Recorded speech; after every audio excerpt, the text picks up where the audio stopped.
नमस्कार बच्चों, मैं आपकी हिंदी शिक्षिका अहाना हूँ और नोवा लर्न बुक्स, जो माउंट एनलाइटनमेंट इंटरनेशनल की एक इकाई है, के साथ हमारी इस सीखने की यात्रा में आप सभी का एक बार फिर हार्दिक स्वागत करती हूँ। आज हम हिंदी व्याकरण के अध्याय पुल्लिंग, स्त्रीलिंग, लिंग के बारे में सीखेंगे। इस पाठ में हम समझेंगे कि शब्द के जिस रूप से पुरुष या स्त्री जाति का बोध होता है, उसे लिंग कहते हैं। हम जानेंगे कि लिंग के दो प्रकार होते हैं, पुल्लिंग और स्त्रीलिंग। साथ ही हम यह भी सीखेंगे कि पुल्लिंग शब्दों को स्त्रीलिंग में कैसे बदला जाता है और किन शब्दों के लिंग अलग-अलग होते हैं। अध्याय 6 पुरुष स्त्री लिंग। ऊपर दिए गए चित्र में स्वामी साइकिल चला रहा है। उसकी बहन मोना गुड़िया के साथ खेल रही है। उसकी मम्मी बेंच पर बैठी हैं। पापा बेंच के पास खड़े हैं। उसका मित्र राजम बॉल से खेल रहा है। इनमें स्वामी, पापा, राजम नर या पुरुष जाति के हैं। मोना व मम्मी मादा या स्त्री जाति के हैं।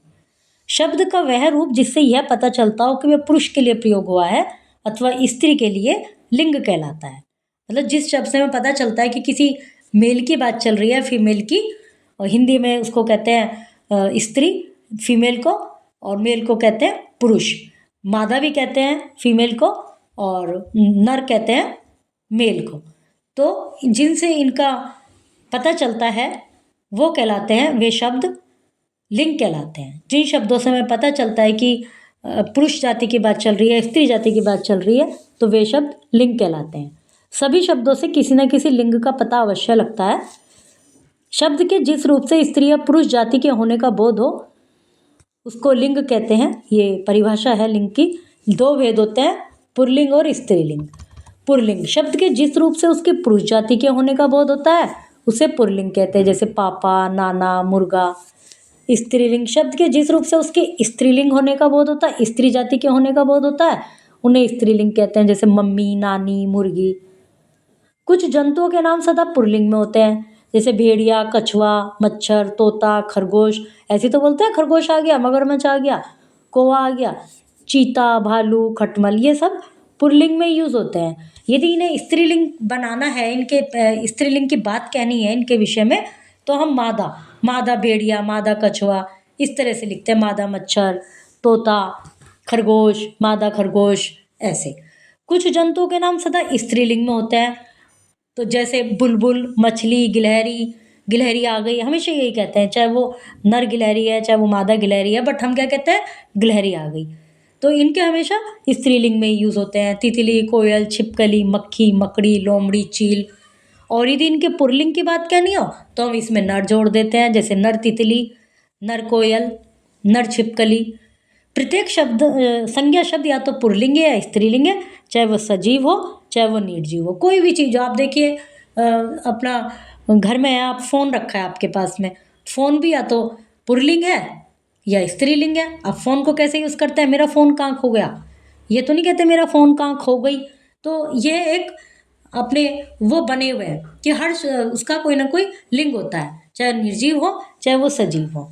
आगे क्लासेस में हम ये भी पढ़ेंगे कि किन चीज़ों को ज़्यादातर पुल्लिंग में यूज़ करते हैं। कि भाई जैसे हमने फ़ोन को ये क्यों कहा कि मेरा फ़ोन नहीं मिल रहा या मेरा फ़ोन खो गया, हमने ये क्यों नहीं कहा कि फ़ोन खो गई। तो इसके भी नियम हैं जो हम आगे क्लासेस में पढ़ेंगे।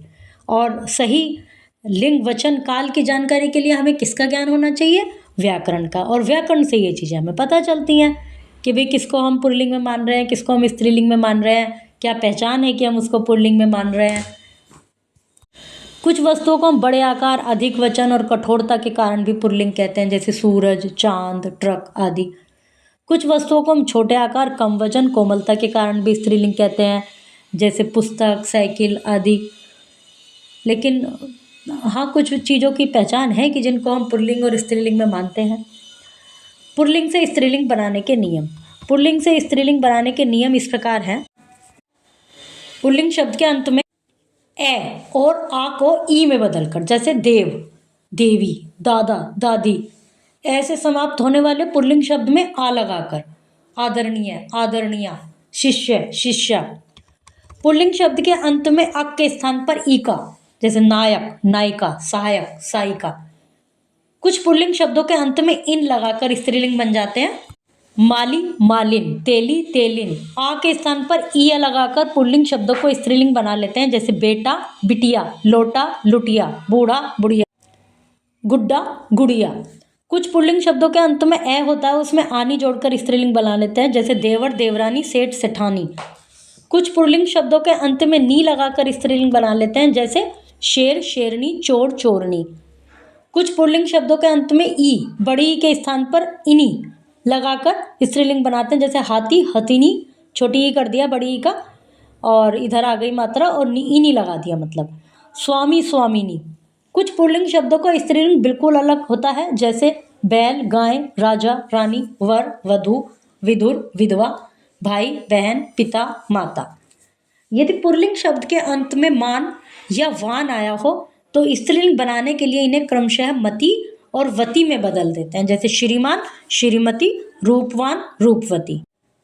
शब्दों के जिस रूप से स्त्री या पुरुष होने का पता चलता है उसे लिंग कहते हैं। लिंग दो प्रकार के होते हैं, पुल्लिंग और स्त्रीलिंग।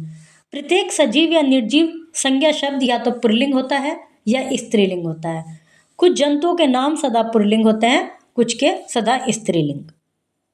उदाहरणों की मदद से यह अध्याय आपको शब्दों का सही प्रयोग करना सिखाएगा और आपकी भाषा को अधिक शुद्ध बनाएगा।